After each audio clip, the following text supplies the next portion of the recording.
Alright, so let's just be honest here. Getting a high KD in Call of Duty is literally the dream. Everybody would like to have a high KD. Everybody has bragging rights when they do. But at the same time, if you get the dub, if you get a win on top of a high KD, that is just the perfect combination. But I wanted to ask on Twitter, I put up a poll on Twitter asking whether or not you'd rather get a high KD or a win if you had to choose. And I've got some interesting responses that I will read to you guys. And by the way, if you guys are not following me on Twitter, make sure you guys do. The link to that is in the description below. Definitely follow me there so that way you guys can also participate in some of these polls that I put up. And also you can communicate with me the fastest way possible and also look at some clips and interesting stuff I put on Twitter that's updated almost regularly. I constantly put stuff on Twitter every single day. So if YouTube isn't enough, if you're not getting enough of the GCP experience here on YouTube, you could definitely get that on Twitter. And by the way, just letting you know, in case you haven't done so already, make sure you hit that subscribe button and don't forget to hit the bell to be notified every single time I upload a video. Now, with that being said, let's get into it.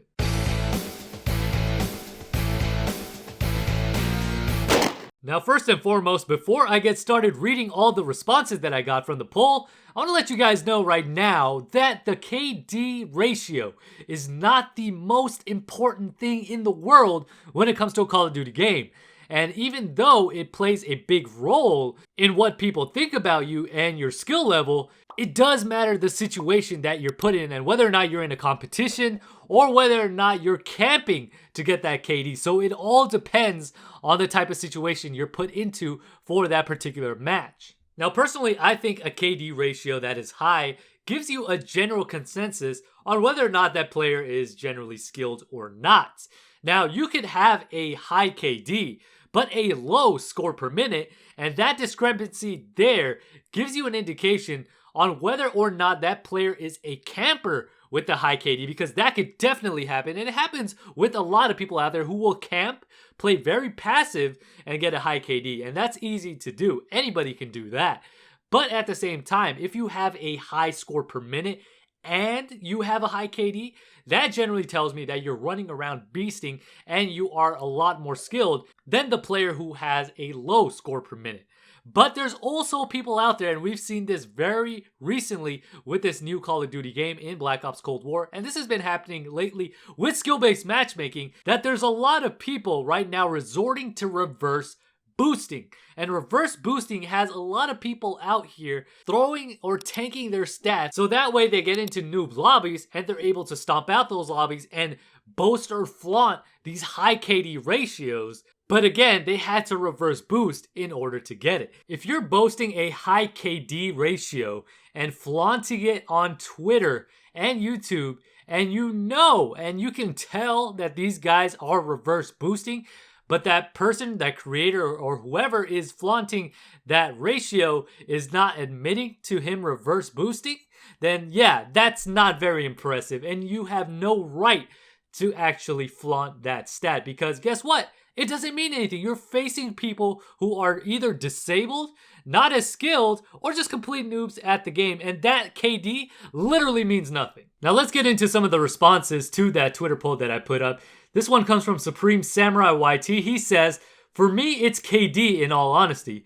I don't play for my KD like playing really slow, but the thing that drew me in about Call of Duty is getting streaks. It's nice to win even if you don't get streaks, but it's far better when you've had a good, beastly match in my opinion." The next tweet comes from Cheyenne Ali. He says, "KD by far because I just want to get my streaks. For me, the Call of Duty formula has always been run 2 big streaks and 1 lower/medium one that helps me get those big streaks. In most Call of Duties, big streaks come in about 10 kills, and with those big streaks, I can get up to 25 to 30 kills easily." Stevia says, "I've always cared more about playing the objective and winning.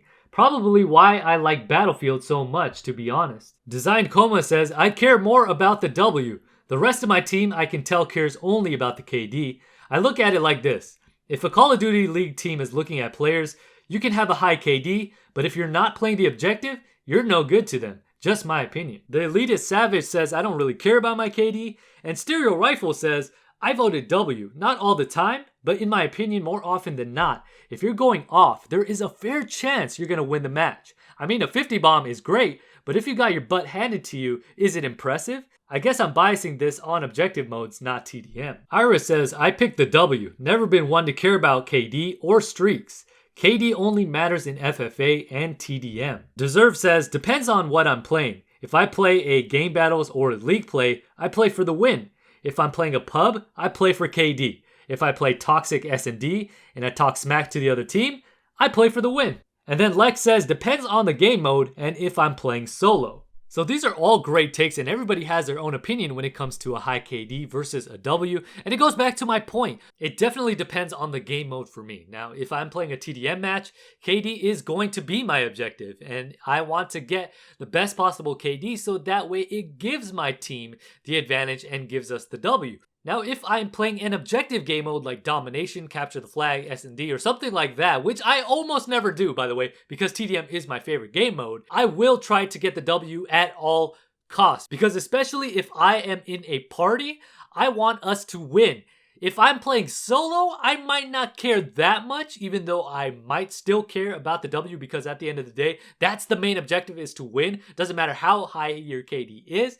But if you are the main slayer on your team and you can see clearly that your team is all playing the objective and they're getting stomped out, the least that you could do is actually be the main slayer if you're the best on that team to try to get a high KD, and that will actually help you get some streaks to throw those enemy players off of the objective enough for your teammates to hop onto the objective and win that game. So basically, I feel like everybody has a role that they like playing in a match. And again, it definitely depends on that specific game mode and what your main objective is in that game mode to do. Of course, there's going to be people who care only about KD all the time.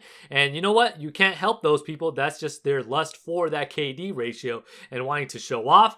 But I guess it is what it is. But let me know your guys' thoughts down below. What do you guys think about all of this? And what do you prefer? Do you prefer the high KD? Or do you prefer the win? Or does it depend, like I said before, on the type of match you're playing and the situation? Let me know all of that down below in the comment section. And with that being said, thank you guys so much for tuning in. If you guys enjoyed the video, make sure you guys hit that like button. If you guys are new to the channel, hit that subscribe button. And don't forget to hit the bell to be notified whenever I upload. And with that being said, this is GCP signing off.